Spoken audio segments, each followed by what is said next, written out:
Okay, so I haven't quite documented this project right here, besides taking a couple pictures. But this was one of these pallet benches that I picked up from this job where we're going to be transferring a bunch of materials from, and looks a lot better than it did. It's about 2-3 years old, and so it looked pretty much like that ornamental piece all the way over there. So I had that each would look just like that, so the whole thing like that. And I ended up sanding it down first with some about 40 grit, and moving up to 120, finishing around 220 grit sandpaper. And I just ended up staining it, and that's what it looks like. It's pretty much dry, good to go. Probably shift it a little bit over there, and we've got about maybe, I think, 4 or 5 more of these that I'll be transferring over.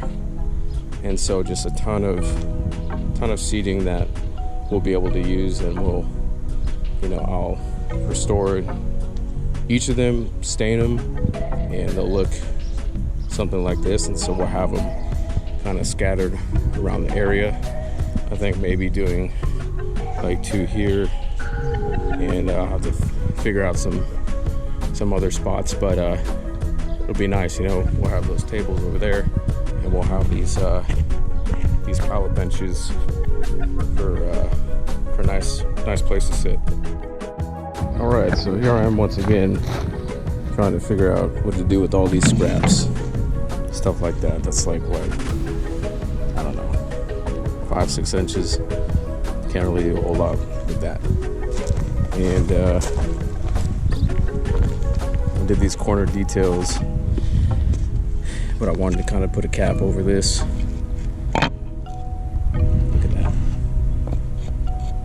I mean, I don't even know how that worked out.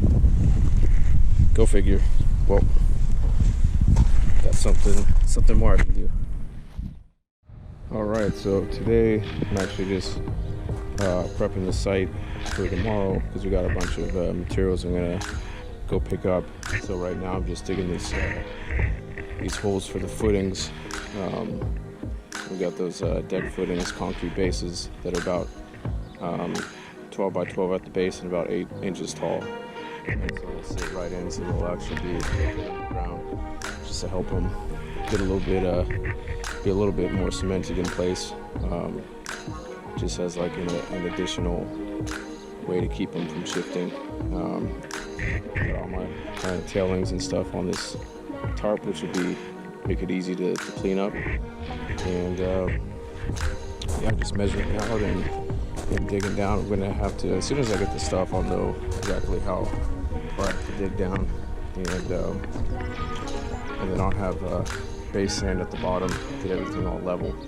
And then as soon as the bases go in, then you're able to basically draw a line and make sure everything's level, lengthwise and widthwise. So I got 3 done, and got to do 3 more on this side. So I'll see. I ended up shifting the pad over this way, because so we got this tree here, and I'm gonna do my best to not have to take as many branches down as I can, and hopefully not have to remove it, because it's a nice tree. It just happens to be there. So I ended up shifting this whole thing over, so that the basin needs to go right there. It wasn't going to be right there, so I shifted everything over. But also right now I've got everything basically centered using this planner, because just thinking about it over time, as soon as things start going up, you've got that nice center line, so it's going to be right in the dead center as things start to get built up. And so with shifting things over, I don't have as much room over here, but I still have, that's at least 3 feet right there until this section. And I've got all this space right here, so I'm gonna have to figure out what to do with it, but I think I got an idea, but that'll be down the line. And Yeah, luckily no hail damage from the hailstorm last Thursday down here, so because this thing would have gotten just chewed up. And I think actually, if this is actually all in line, wow, that's like dead on. So the idea is that maybe we work out some kind of rain catchment system. I've got a gutter that's going to be coming that I'm going to put on that side, and the gutter that's going to be coming for the pergola. And if I can, I'd love to be able to tie them in together. If not, maybe have a rain barrel or a couple here for that greenhouse, and then some kind of catchment system here for the pergola. Probably not going to do anything on that side. It's kind of just overkill. We just, we'll have water. This is kind of just demonstrating how people can create their own rain catchment systems. So I'm going to try to wrap this up and dig these three more holes. And tomorrow I got a real busy day. Got to go get all these supplies. But at the end of the day, I'm just happy to get started on this. This is something that's been in the works for some time. A couple different iterations of design and whatnot, and so it's really good. It's a real good feeling to get started on this stuff.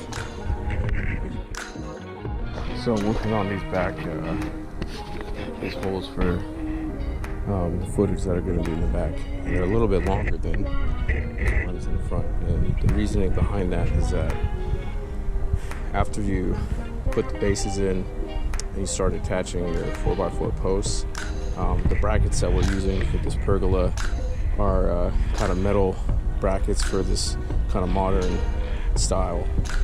And so you have to think about it as you're constructing it. You kind of have to construct it in pieces and then put a bracket on and then slide a post in, and then you have to have enough clearance to be able to move your post back a little bit, so that you can get the post into the bracket on this side, and then you can move it into the final position. So this is really just about giving you an option as you're building the pergola itself. You can move the footing if you need the space. Now obviously you wouldn't have to worry about this if you're building it directly on the surface, but because we're putting it about 4 inches below the ground, I have to dig these holes a little bit extra larger, just so that I don't have to do that down the line. And then once it's in, everything's all constructed, I can just backfill them and it'll be good to go. So that's kind of the hope. That's just kind of hopefully safeguarding it so that it's an easier install when it gets to that point. Obviously it's a lot more work. You got to dig a little bit, kind of twice the size of these guys, but hopefully in the long run it all works out. We'll have to see if this is accurate this way, or so the bases are 12 by 12 and these are about 15 by 15, so I still have wiggle room to move the block around either in any direction. So that's an additional kind of step to hopefully smooth out any potential things that come up. So that one's done, and I'll have some paver sand as a first layer, and then we'll get a little bit of this crushed rock, put it in and mash it down, get it real solid, and then put the concrete bases on top of that. Now we will have to see if I'm able to bypass this tree. It might have to take a couple more things off, but the hope is that I can always do things to the pergola that works around the tree, since it's been there. I don't really like the idea of having to cut down a tree just because it's somehow in the way. There's not a ton of shade around here and not a ton of trees anyways, so if I can, I'd like to keep that and just trim it back and kind of work it into the space.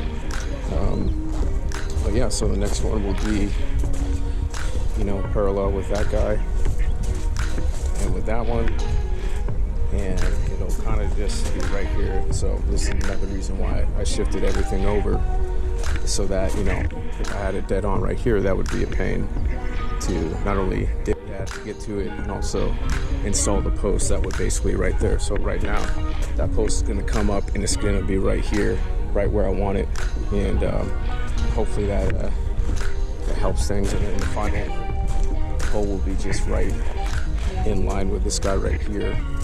And same thing, you know, I got enough space for it to come up right here. We'll have to see if it'll come up 8 feet and then it'll go over 8 feet, so we might have to trim out a little bit of stuff in there. But besides that, continuing to make progress.